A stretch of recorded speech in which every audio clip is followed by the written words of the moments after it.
Bedrijven zoeken nog altijd nieuwe manieren om de mensen te bereiken. Een van die manieren is door op een beurs te gaan staan. Afgelopen weekend vond de lentebeurs bij de Witte Steen in Ruiver weer plaats. En dat geeft de bedrijven de kans om een heel ander publiek te bereiken.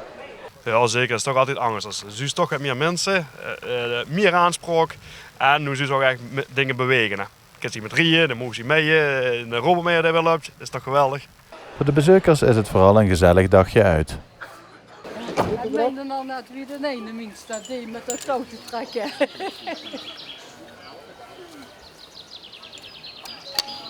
Waar moet je op letten als de kleintjes naar boven gaan? Dat je ze goed vasthoudt.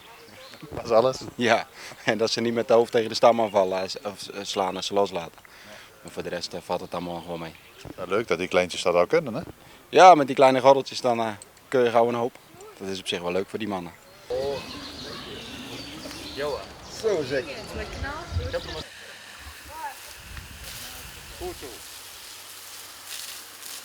Ja, dat is hartstikke schoon. Of brandweerdiensten zelf. Of ik moet eigenlijk niet zeggen, het zijn de schoentrekkers van de huiver. Dat is iets anders als dat is de vereniging voor de brandweer. Al die vrijwilligers door de jaren heen, die zitten ook bijna automatisch bij de vereniging, toch? Ja, nee, niet allemaal zijn ze erbij.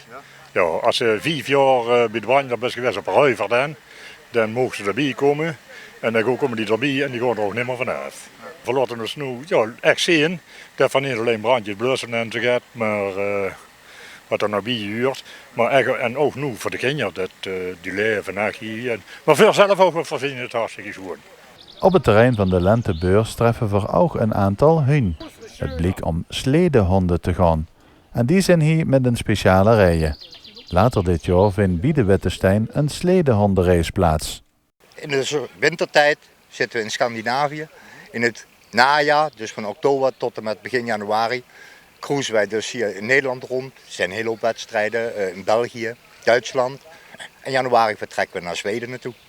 Ik kan me voorstellen dat de sneeuw natuurlijk de mooiste plek is om jullie sport te beoefenen. Maar het hoeft niet per se, hè? Nee, het hoeft niet per se. Dus de sneeuw is natuurlijk het allermooiste.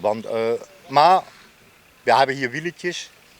Als achter u staat zo'n karretje, daarmee kunnen we hier in Europa ook de sport beoefenen. Omdat we toch het grootste gedeelte van onze jarenstijd geen sneeuw meer hier hebben. Dus beoefenen dit seizoen weer met een sledehondenwedstrijd op wieletjes in Reuper. En op dit moment hebben ze lekker even pauze. Ze liggen allemaal lekker in het zonnetje.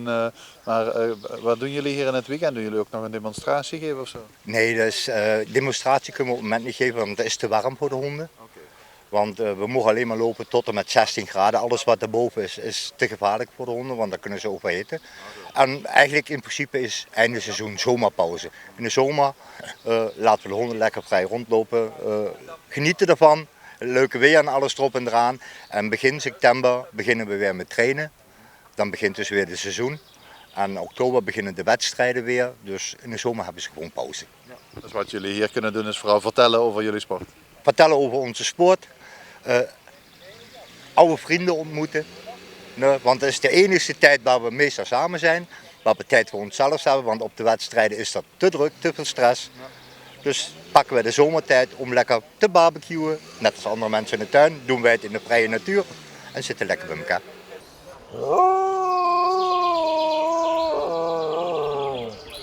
De hondjes zijn niet de enige beesten die we op de lentebeurs tegenkomen. Hij hield me heel goed in de gaten. Vertrouwt er mij? Nee, vertrouwt ik volledig, ja. We zitten hier op de lentebeurs bij de Witte Steen. Waar doet je precies hier? Wat ik precies doe? Nou, hier doen hier geen demonstraties of zo. Dat gaat met deze vogel binnen niet.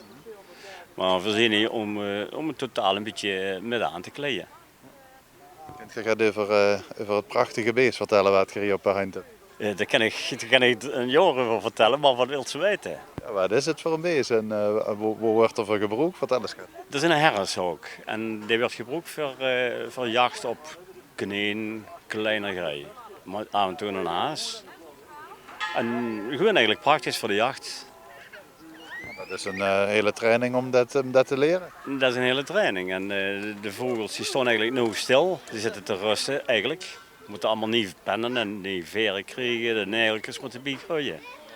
Maar in de herfst laat in de herfst en zijn die klaar. En dan gaan we op jacht. En bij deze bus uitgenodigd om een slijf met te gaan. Maar eens weten dan. Ja, dat doe ik.